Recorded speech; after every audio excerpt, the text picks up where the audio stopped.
A sitting Chief Minister of India's most important southern state was summoned to Delhi by his own party. He went.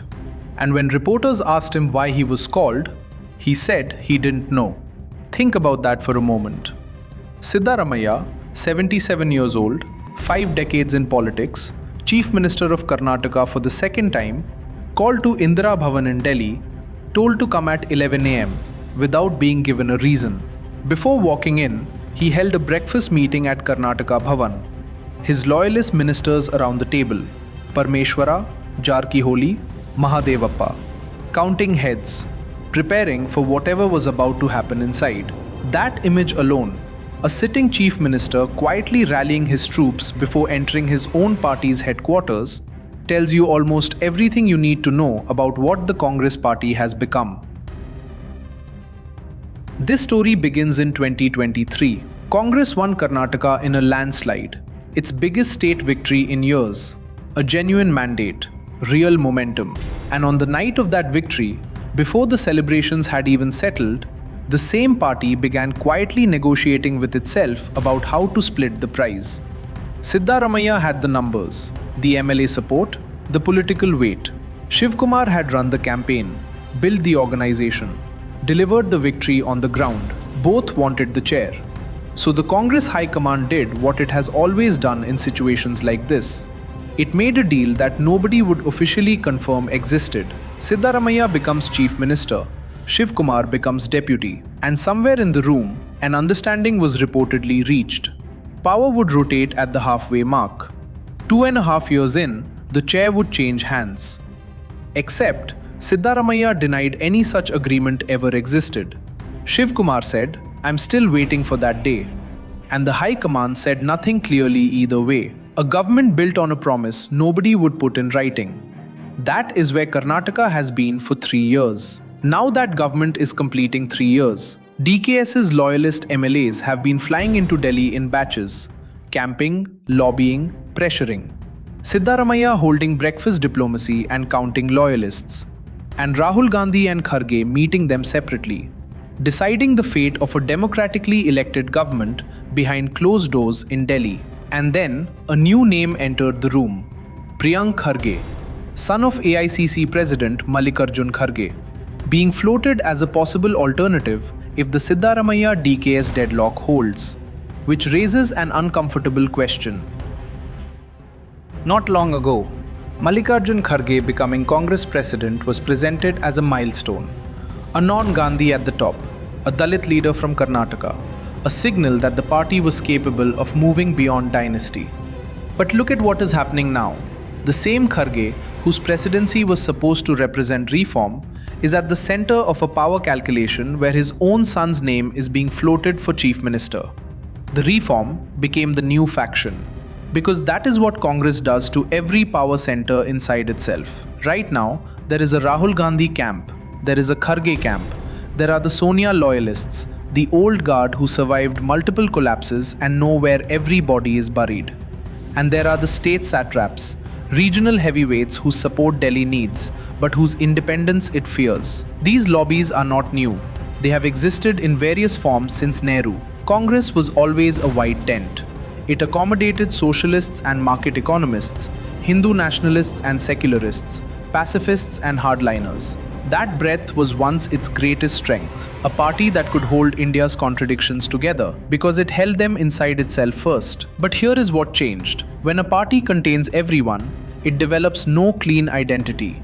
And when there is no clean ideology to compete over, factions compete for the only thing left: proximity to power, access to patronage. Delhi, every lobby, every camp, every faction ultimately converges on the same prize: control of the High Command, or at minimum, influence over it. Which means the High Command can never be truly neutral. It is not the referee. It is the object of competition. And when Congress was in power nationally, this system functioned. Central resources, ministries, governor appointments, CBI, PSU patronage, enough to feed every faction and keep the peace. The system worked because the prize was large enough to distribute. But today, Congress governs 4 states. The central resources are gone. The ministries belong to someone else. and the same factions are still fighting. Only now, they are fighting over what little remains. Karnataka, Kerala, a few Rajya Sabha seats, party positions. The fighting gets uglier as the prize gets smaller. Now compare this to how the BJP operates.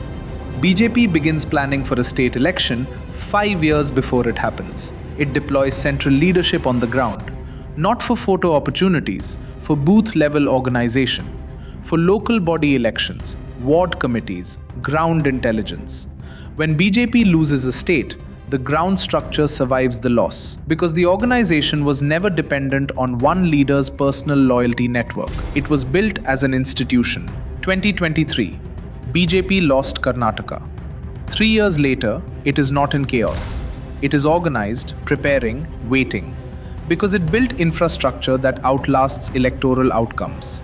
Congress in the same period won Karnataka and spent 3 years destabilizing its own government. BJP treats state organization as its foundation.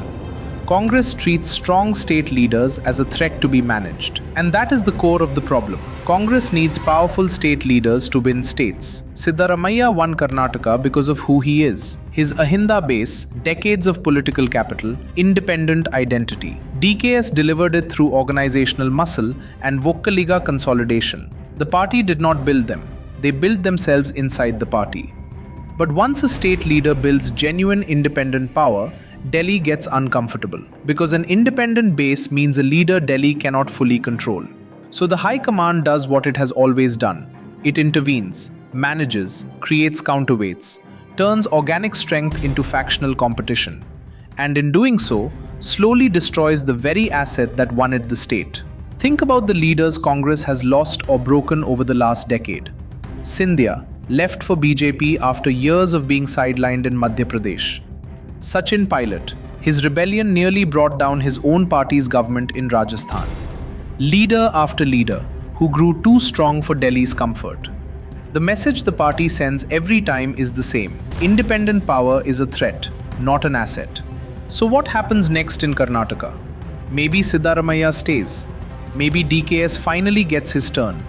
Maybe a third name walks out of that room. The High Command will decide. Everyone will publicly say they abide by the High Command's decision. Someone will smile for the cameras. There will be a joint press conference projecting unity. We have seen this before, in Rajasthan, in Punjab, in Madhya Pradesh, in Kerala last month.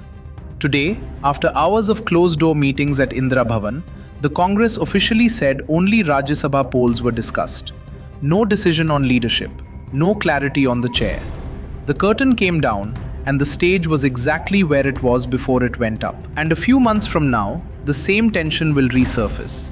Because the deal that was made was never really about the state. It was about managing Delhi's own internal arithmetic.